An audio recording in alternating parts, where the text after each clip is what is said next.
Auzubillahiminash-shaytanir-rajim. Bismillahir-rahmanir-rahim. Dear student, today we are going to study the chapter number 2, that is atomic structure. It is first lecture of this chapter. First of all, we will study about the history of an atom. Atom की हम history के बारे में जानेंगे. तो आपको ये बताते चलें कि the first scientist Democritus was a scientist who suggested that matter is composed of smallest indivisible particle called atom.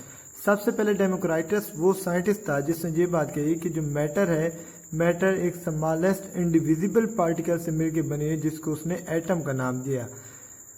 तो जो वर्ड एटम है वो डिराइव्ड हुआ है लैटिन वर्ड एटमोस से.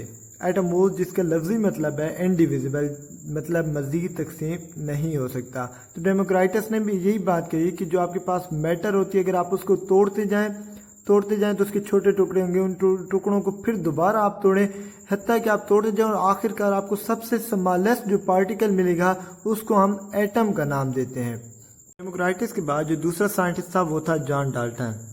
जॉन डाल्टन ने अपनी एटॉमिक थ्योरी दी, जिसमें उसने ये बात कही कि जो एलिमेंट है या मैटर की अगर हम बात करते हैं वो छोटे छोटे पार्टिकल पर मुश्तमिल होता है, जिसको हम स्मॉलेस्ट इंडिविजिबल पार्टिकल एटम का नाम देते हैं. और उसने फर्दर ये बात कही कि जो एटम होता है वो हार्ड होता है, उसकी कोई ना कोई डेंसिटी होती है और उसकी स्फेरिकल शेप है. दूसरा जो पॉइंट इसने दिया उसमें ये कहा था कि atom of the same element are alike. मतलब ये कि आपके पास कोई भी एलिमेंट है, फॉर एग्जांपल मैं बात कर लेता हूँ कि ऑक्सीजन की बात करते हैं, तो उसने कहा कि अगर ऑक्सीजन का एटम है तो उसके अंदर जितने भी एटम होंगे, ऑक्सीजन के एलिमेंट के अंदर जितने भी एटम होंगे वो सारे के सारे एक जैसे होंगे, उनका मैस इक्वल होगा, उनका साइज सेम होगा.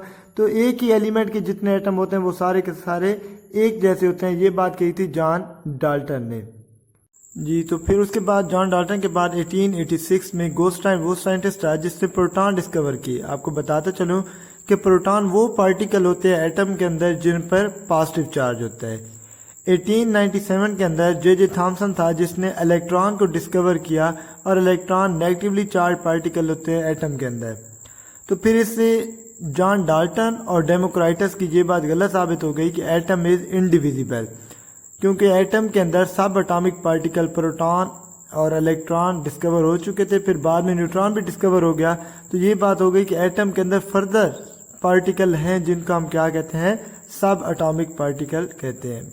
ठीक है, लेकिन अभी तक जे थॉमसन ने जब इलेक्ट्रॉन डिस्कवर किए उससे पहले प्रोटॉन डिस्कवर हो गए थे. तो इन दो पार्टिकल को बेस सामने रखते हुए जो जे थॉमसन था उसने एक अपनी प्लम पडिंग थ्योरी दी, जिसमें वो एटम के स्ट्रक्चर के बारे में बात करता है.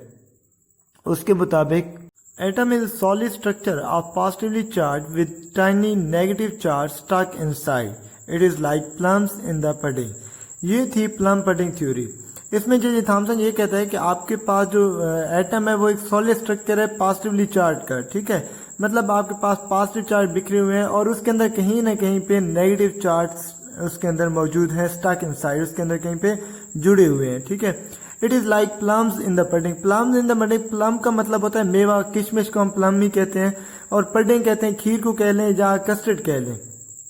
खीर और कस्टर्ड का नाम सुनकर मुंह में पानी तो आ जाता है, लेकिन फिलहाल आप जहन में इसका एक नक्शा रखें कि आपने खीर बनाई है, उसको आपने बाउल में रखा है और फ्रिज में रखने से पहले आपने उसको सजाने के लिए कहीं कहीं पर, फॉर एग्जाम्पल ये जो मैंने पॉजिटिव चार्जेस बनाए हुए हैं, ये पॉजिटिव चार्जेस को आप बादाम जहन में रख लें, और जो नेगेटिव चार्जेस हैं इसकी जगह आप गरी को जहन में रख लें या किशमिश को जहन में रख लें. तो उन्होंने कहा कि जैसे हम एक खीर को या बाउल को सजाते हैं, कहीं पर हमने उसके ऊपर बादाम रख दी, कहीं पर हमने उसके ऊपर किशमिश वगैरह रख दी, तो इसी तरह का एटम का एक स्ट्रक्चर होता है कि आपके उसमें कहीं ना कहीं पे पॉजिटिव चार्ज होते हैं और कहीं ना कहीं पे नेगेटिव चार्ज रखे होते हैं.